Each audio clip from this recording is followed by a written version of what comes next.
नमस्कार मित्रांनो, राज्य सरकारने शेतकऱ्याच्या कर्ज वसुलीला 1 वर्षाची स्थगिती देण्याचा निर्णय घेतला आहे। आता सरकारने बँकांना शेतकऱ्याकडून कर्जाची वसुली न करण्याचे आदेश देण्यात आले आहेत। पूरस्थितीमुळे राज्यातील शेतकऱ्यासाठी हा मोठा निर्णय घेण्यात आला आहे।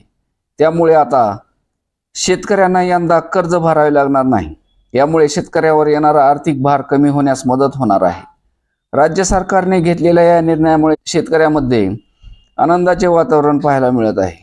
आगामी स्थानिक स्वराज्य संस्थांच्या निवडणुकीपूर्वी सरकारने हा मोठा निर्णय घेतला आहे।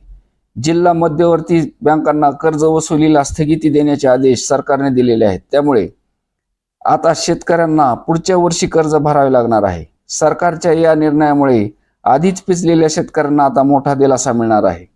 राज्यातील लाखो शेतकऱ्यांना या निर्णयाचा लाभ मिळणार आहे। काही दिवसापूर्वी प्रहार संघटनेचे अध्यक्ष बच्चू कडू यांनी शेतकरी कर्जमाफीसाठी नागपूरमध्ये आंदोलन केले होते। त्यावेळी सरकारने त्यांच्याशी चर्चा करून 30 जून 2026 ची कर्जमाफीची डेडलाईन देण्यात आली आहे।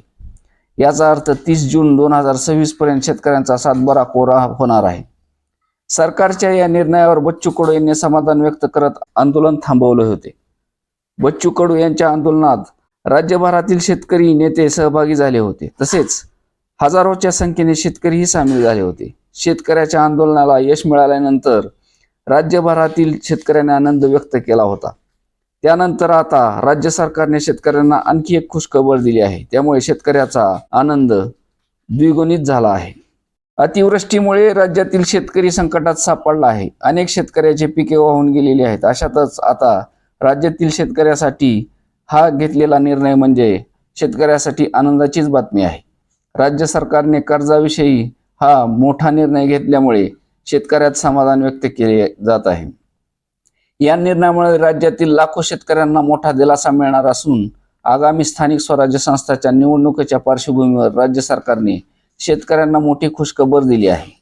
धन्यवाद।